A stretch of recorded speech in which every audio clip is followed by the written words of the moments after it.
नमस्ते, मी रमेश मुकाद. ग्रामोदय विचार माध्यमातून आज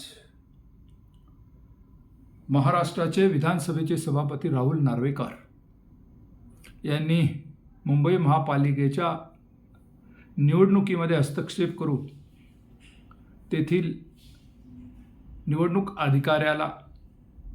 अधिकाऱ्यावर दबाव टाकल्याबाबतची तक्रार हरिभाऊ राठोड ओबीसीचे नेते यांनी निवडणूक आयोगाकडे केलेली आहे, तसेच शासनाकडे देखील केलेली आहे. त्यांनी राहुल नार्वेकर यांनी आपल्याला दमदाटी केली आणि हे त्यांचं वर्तन अशोभनीय आहे. निवडणूक काळामध्ये एका नातेवाईकाचा फॉर्म भरताना राहुल नार्वेकर हे निवडणूक अधिकाऱ्याच्या कार्यालयामध्ये गेले आणि त्या ठिकाणी फॉर्म भरताना संबंधित अधिकाऱ्यांशी त्यांनी वाद घातला. तसेच त्या ठिकाणी असलेल्या हरिभाऊ राठोड यांना वेगळ्या पद्धतीनं धमकावण्याचा देखील प्रयत्न केला आणि याबद्दल हरिभाऊ राठोड यांनी निवडणूक आयोग आणि महाराष्ट्र शासनाकडं दाद मागितलेले आहे. तसेच महाराष्ट्राच्या मुख्यमंत्र्यांना त्यांनी आवाहन केलेलं आहे की सभापती पदाची गरिमा राहुल नार्वेकर यांनी भंग केल्यामुळं त्यांना त्या पदावरून हटवावे. तसेच राहुल नार्वेकर यांच्यावर गुन्हा दाखल करावा अशीच मागणी पत्रकार परिषदेमध्ये उद्धव ठाकरे यांनी केलेली आहे आणि काँग्रेसचे हर्षवर्धन यांनी देखील केलेली आहे. त्यामुळं राहुल नार्वेकर हे अडचणीत सापडलेले आहे. पण अशी स्थिती का यावी हा प्रश्न आहे.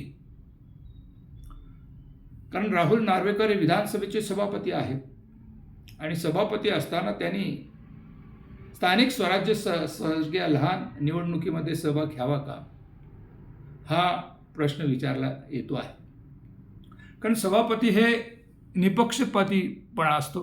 सभापती एकदा स्वीकारल्यानंतर तो कुठल्याच पक्षाचा नसतो. पण या ठिकाणी आपण मानव आहे आणि आपण त्यामध्ये आम्ही सांगू ते गोष्ट करू हा गर्व त्यांना आला का सत्तेची मस्ती आली हा प्रश्न निर्माण झालेला आहे.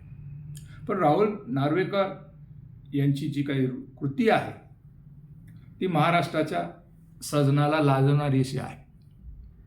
कारण राहुल नार्वेकर सभापती आहेत आणि सत्ता संघर्षाच्या काळात उद्धव ठाकरे यांनी केलेली तक्रार उच्च न्यायालयामध्ये आणि न्यायालयाने राहुल नार्वेकर यांना दिलेला आदेश त्यावर देखील तार ठेवून त्यांनी उद्धव सेनेबद्दल दिलेला निर्णय हा सर्व वादातील आणि संशयास्पद आहे आणि सर्वोच्च न्यायालय याबद्दल खटला दाखल आहे. त्यामुळं सरकारची तर प्रतिमा डाऊन होतेच आहे, पण महाराष्ट्राची देखील प्रतिमा डाऊन होते आहे. आता सरकार म्हणून काय भूमिका देवेंद्र फडणवीस घेतात हे आता दिसून येणार आहे. परंतु हरिभाऊ राठोड यांनी मी ओबीसी आहे, मागासवर्गीय आहे आणि मागासवर्गीयांवर उच्चवर्गीय हे नेहमीच दादागिरी करतात, त्यांना दाबतात. हे मी सहन करणार नाही. माझा वंजारी समाज आहे आणि वंजारी समाज असं एकवटलेल आणि माझ्या बाजूला उभं राहील असं त्यांनी सांगितलेलं आहे. बघूया आता शासन म्हणून मुख्यमंत्री देवेंद्र फडणवीस कशा प्रकारे भूमिका घेते, निवडणूक आयोग कशा प्रकारे भूमिका घेते हे थोड्याच दिवसात समजून येणार आहे. परंतु राहुल नार्वेकर यांच्या वर्तनामुळं कुठेतरी पक्षाची प्रतिमा डागाळलेली आहे आणि त्याचा फटका बहुधा भारतीय जनता पार्टीला बसेल असं चित्र आहे. बघूया या संदर्भात काय होतं आहे. या संदर्भात आपलं म्हणणं काय कमेंट्स करा आणि माझा व्हिडिओ आवडला तर लाईक करा, सबस्क्राईब करा आणि फॉरवर्ड करा. जय हिंद, जय महाराष्ट्र, जय भारत.